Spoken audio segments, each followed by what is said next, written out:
Bismillahirrahmanirrahim. Assalamualaikum warahmatullahi wabarakatuh. Alhamdulillah rabbil alamin wa bihi nasta'in wa ala umur dunya waddin wassalatu wassalamu ala asrafil anbiya'i wal mursalin wa ala alihi wa sahbihi ajma'in amma ba'du.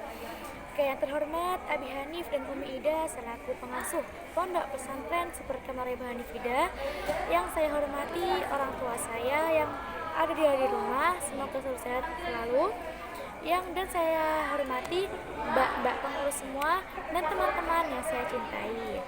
Nah, alhamdulillah, yang pertama-tama segala puji bagi Allah yang telah melimpahkan rahmatnya, taufiknya, serta hidayahnya sehingga kita dapat berkumpul pada malam kali ini dengan keadaan sehat walafiat tanpa kekurangan seperti apapun. Nah, seperti malam sebelumnya, di sini saya akan menjelaskan mengenai kitab Al-Qawaid bab ke-14. Nah, kali ini mengenai isim sifat musyabbihat dan juga penyempurnaan akhir mudhari'. Oke, sekarang kita mulai dari isim sifat musyabbihat. Nah, jadi sebelumnya apa sih itu isim sifat musyabbihat? Jadi, isim sifat musyabbihat itu adalah isim yang dari masdar fi'il lazim. Dari masdar fi'il lazim untuk menisbatkan kepada mausuf. Apa itu mausuf? Mausuf itu adalah perkara yang disifati. Nah, jadi isim sifat musyabbihat ini adalah isim yang berasal dari wazan isim fi'il lazim, yang merupakan isim untuk menisbatkan mausul atau sifat atau perkara yang disifati, untuk menisbatkan perkara yang disifati kayak gitu. Nah, terus isim sifat musyabbihat ini tidak tergantung dengan zaman istiqbal, zaman hal, dan juga zaman madi. Contohnya ini pada lafaz hasuna kayak gitu. Nah, terus kalau misalnya isim fa'il. Nah, isim fa'il ini adalah dari masdar yang bersifat tetap atau melekat. Nah, kayak gitu. Jadi perbedaan antara isim fa'il dan juga isim sifat musyabbihat ini adalah berada pada melekat atau tidak melekat. Kalau misalnya isim fa'il ini bersifat menetap, akan tetapi dan juga melekat. Kalau misalnya isim fa'il, kalau misalnya isim fa'il tadi itu kan tetap, akan tetapi tidak melekat. Tapi kalau misalnya isim sifat musyabbihat ini sifatnya menetap dan juga melekat. Jadi kebalikan dari isim fa'il kayak gitu. Oke. Terus wazan dari isim sifat musyabbihat ini ada 1 2 3 4 5 6 7 8, ada 8 wazan. Oke, kita mulai dari wazan yang pertama, itu adalah fa'ilun.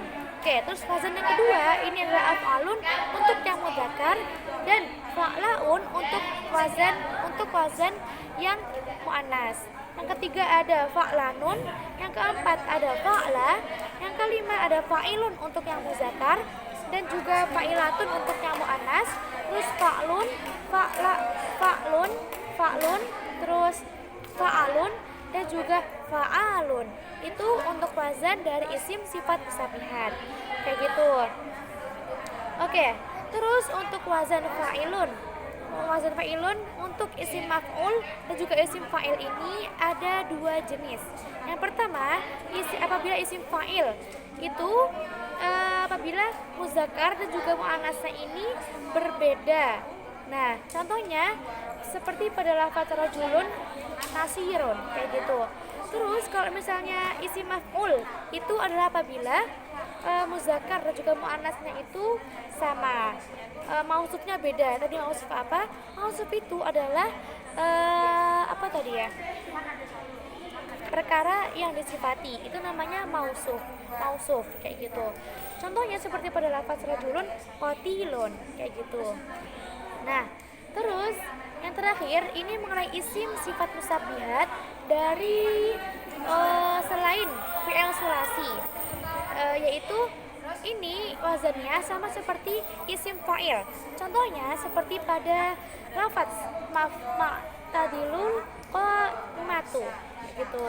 Itu untuk contoh lafaz dari isim sifat musabihat dari selain fi'il sulasi yang mengikuti wazan isim fi'il kayak gitu.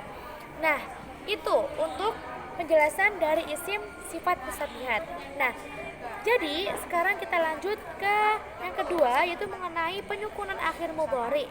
Nah, untuk penyukunan akhir mudhari ini itu untuk waw dan juga ya yang terletak di akhir mudhari. Apabila waw dan ya ini berharokat fathah, maksudnya tidak berharokat fathah, itu wajib untuk disukunkan. Nah, kalau misalnya waw dan ya itu huruf ilatnya itu tidak berharokat fathah seperti dhamma ataupun kasroh, maka itu wajib disukunkan kayak gitu. Seperti contohnya seperti pada lafaz yarmi yang asalnya dari kalimat yarmiu. Nah, kayak gitu. Lalu bagaimana cara untuk menyukunkannya? Jadi cara untuk menyukunkannya itu adalah ada dua. Yang pertama itu dengan mematikan huruf, seperti pada lafaz apa ini? Ya'fu. Terus kalau misalnya cara yang kedua itu dengan mengganti alif. Contohnya seperti pada lafaz yarobawu yang menjadi yarobo kayak gitu. Lalu dalam isim fa'il itu ada dua jenis. Apabila tidak berharokat fathah itu wajib untuk disukunkan. Contohnya itu seperti pada isim fa'il ghazirun yang menjadi ghazin kayak gitu, seperti ghazin. Terus yang kedua itu apabila berharokat fathah, maka itu fathahnya ini harus ditampakkan seperti pada lafaz romian kayak gitu. Nah, terus mengapa kalau misalnya isim fa'il ini wazannya harus disamakan dengan wazan fi'il mudhari? Nah, dikarenakan isim fa'il ini adalah sesuatu yang harus mengikuti wazan dari fi'il mudhari'nya. Contohnya itu seperti pada isim fa'ilun yang mengikuti wazan fi'il mudhari'nya yaitu yaf'alun kayak gitu. Nah, oke. Mungkin ini dari presentasi saya hari ini. Semoga dengan mengetahui isim sifat musabihat dan juga penyukunan akhir mudhari, kita lebih memahami mengenai penulisan bahasa Arab dan lebih mengembangkan wawasan kita mengenai pelajaran tersebut. Oke. Sekian dari saya. Apabila ada kurang dan lebih maaf. Akhirul kalam. Wassalamualaikum warahmatullahi wabarakatuh.